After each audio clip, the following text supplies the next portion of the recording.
ಚಾಂಡಲ ದೂರ ನಿಂತು ಮಾತ ಎಂತ ತುಚ್ಛ ಕೆಲಸಕ್ಕೆ ಒಪ್ಪದ ಹೆಣ್ಣನ್ನ ಕರೆದಿದ್ದೆ ಆದ್ರೆ ಏನಿನ ರಂಗದಿಂದ ಮುಂಡವನ್ನ ಬೇರ್ಪಡಿಸಿಕೊಂಡು ಹೋಗಬೇಕಾದಿತ್ತು ಜೋಕೆ.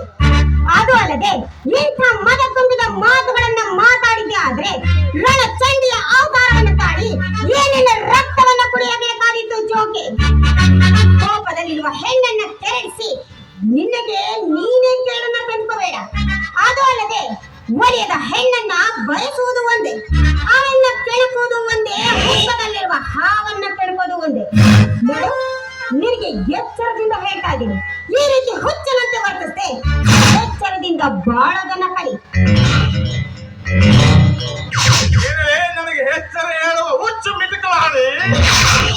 ನಿನ್ನ ಎಚ್ಚರದ ಮಾತಿಗೆ ನಾನು ಹುಚ್ಚನಾಗಿ ಹೋಗೋಕೆ ಕೊರಗುರುತ್ತಿದ್ದವಲ್ಲ. ನಾನು ನಿನ್ನ ಹೆಂಗ ದಕ್ಕಿಸಿಕೊಳ್ಬೇಕಂತ ನನಗೂ ಗೊತ್ತೈತಿ.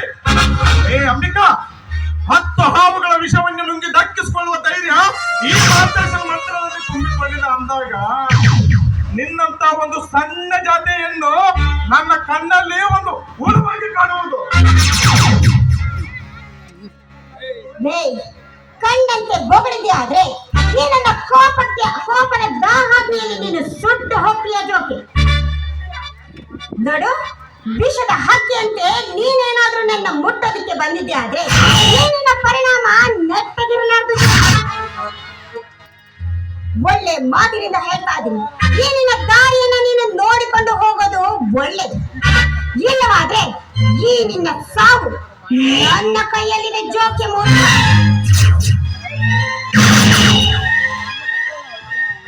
ನವ್ಯ ಭಾರತದ ಹೆಣ್ಣಿನ ಗುಣಗಾನ ಮಾಡುವ ಗುಣವಂತಿ ಎಂದು ಸುಳ್ಳಾಡಿ ನಾನು ಹೇಳಿದ ಗುಣವಂತಿ ಪರಿಗಣ ಒಂದು ಸಲ ಲಜ್ಜೆ ಇಟ್ಟು ಕೇಳ್ಕೊ.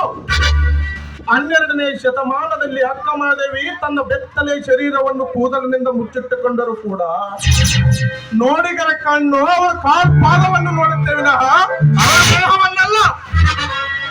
ಯಾಕೆ? ಅವಳ ಕಣ್ಣಲ್ಲಿ ಬಟ್ಟು ತುಂಬಿತ್ತು. ಅವಳ ಕಡೆ ನಿಜವಾದ ನಾರಿಗರತಿ ಅವರಲ್ಲಿರೋ ಒಂದು ಗುಣವಾದರೂ ನಿನ್ನಲ್ಲಿದ್ದರೆ ನೀನು ಈ ಸೌಂದರ್ಯದ ಬಟ್ಟೆಯನ್ನು ತೊಟ್ಟು ನನಗೆ ಬುದ್ಧಿ ಹೇಳಲು ಬರುತ್ತಿರುವ ಮಂಕು ಎಂದರಿಲ್ಲ.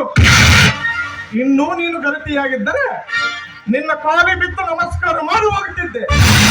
ಆದ್ರೆ ಏನು ಮಾಡ್ಲಿ, ನೀನು